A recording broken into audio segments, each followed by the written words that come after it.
Picture this.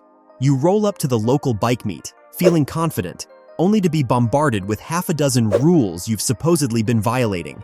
Maybe it's your exhaust setup, or how you rest your feet on the pegs. Someone always has an opinion, right? If you've ever been told you're doing it wrong, stick around. Today, we're breaking down 11 so-called motorcycle rules that are honestly just plain nonsense. Some are outdated, some are just bad advice, and most are totally useless. So let's clear the air, cut through the noise, and help you ride smarter, not by the book, but by what actually works. And hey, if you're new here, hit that subscribe button and let's bust some myths together. Let's get into it. Some riders swear you shouldn't carry a passenger until you're basically a motorcycle ninja. The idea is that passengers throw off your balance, slow your braking, and make everything harder. And while yes, riding two up does change how the bike handles a bit, you don't need to be an expert to do it safely. Like anything else on a motorcycle, it's a skill you build with practice. Start slow, stick to calm roads, and coach your passenger on what to do, like staying still, leaning with you, and not making sudden moves. You'll quickly get used to the extra weight, and funny enough, it can actually make you a smoother rider. Don't let this rule keep you from sharing the ride. Just ease into it, and you'll both have a great time. Loud pipes save lives. We've all heard it, right? Some riders treat it like gospel, as if the louder your exhaust, the safer you are. The idea is that drivers will hear you coming and magically stay out of your way. Sounds cool in theory, but not so much in reality. Truth is, noise isn't a reliable safety system. Most drivers won't hear you until you're already next to them, especially with windows up and music blasting. What really keeps you safe? Being visible, riding smart, checking blind spots, using your signals, and keeping a good distance. Loud pipes might sound awesome, and hey, we love a good rumble, but they're not a substitute for good riding habits. Always park in neutral. You've probably heard that one before. But guess what? It's not always the smartest move. Sure, maybe it made sense decades ago, or if your clutch is acting up. But for most modern bikes, it's actually riskier. If your bike's in neutral and someone bumps it, or even if there's a bit of a slope, it could roll right off the stand. Not a great surprise to come back to. Parking in gear, usually first, acts like a parking brake and helps keep your bike where you left it. Yeah, you'll need to pull the clutch when you start up again, but that becomes second nature real fast. So next time someone says, always leave it in neutral, just smile and do what keeps your bike upright. And if that's a smarter way to park, what's the smarter way to handle low-speed control? There's one common habit that actually makes it harder. We'll get to that soon. Never start on anything bigger than a 250 or 300 cc. Sound familiar? It's one of those beginner rider commandments that gets thrown around everywhere. And while starting small can be a smart move, it's not the only way. The truth is, not everyone fits comfortably on a tiny bike. If you're taller or bigger, a 250 might feel like a toy. And some mid-sized bikes, like 500cc or even 650cc twins, are super smooth and beginner-friendly, as long as you treat them with respect. Smaller bikes are great teachers, sure. They're light, forgiving, and cheap to fix when, not if, you drop them. But don't feel boxed in by a one-size-fits-all rule. Choose a bike that fits you, your body, your comfort, and your confidence. That's what really matters. Some riders will tell you the front brake is everything.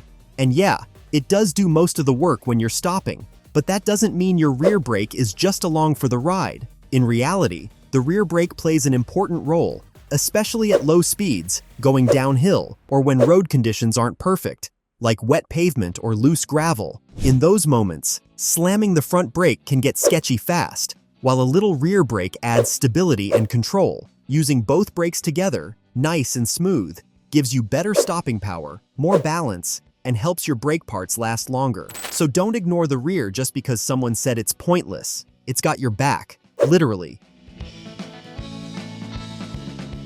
Don't ride at night, it's too dangerous. Yep, another classic scare tactic. And sure, night riding is more challenging. Visibility drops, headlights can blind you, and yeah, you're more likely to run into tired or even impaired drivers. But does that mean you should never ride after dark? Not at all. Sometimes you have to, whether it's a late shift, a long trip, or just the peace of a quiet night ride. The trick is adjusting your approach. Use a clear visor, wear reflective gear, keep your speed a bit lower, and stay extra alert. Done right, night rides can be super chill and even kind of magical. Avoiding them completely just limits your freedom. Be smart, be seen, and enjoy the ride. But speaking of smart riding, do you really need to let your bike idle for 10 minutes before heading out? That's another myth we're about to crush. We've all seen that rider, revving their engine like it owes them money. Just warming it up, they say. But modern bikes, especially fuel-injected ones, don't need a 10-minute warm-up party in the parking lot. A quick 30 seconds to a minute is usually all it takes for the oil to circulate and the idle to settle. After that, just ride gently until everything reaches temp. In fact, warming up the bike while riding, at low RPMs, is actually better. It gets the whole system up to temp faster and avoids carbon buildup from idling too long. Unless you're in freezing weather, you can skip the long warm-up show. Your engine and your neighbors will thank you.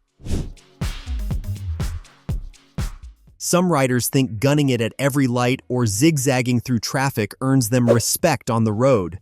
Like acting bold will make drivers take them seriously. But let's be real, there's a big difference between riding confidently and riding like a maniac. Being visible and assertive, smart, tailgating, speeding between cars, or revving like you're in a Fast and Furious audition? Not so much. That kind of riding doesn't earn respect. It earns eye rolls, honks, or worse, a crash. Real respect comes from being smooth, predictable, and respectful. Use your signals, hold your lane, and ride like someone others want to share the road with. Confidence is cool, chaos isn't. Some people act like riding in anything but sunshine is reckless.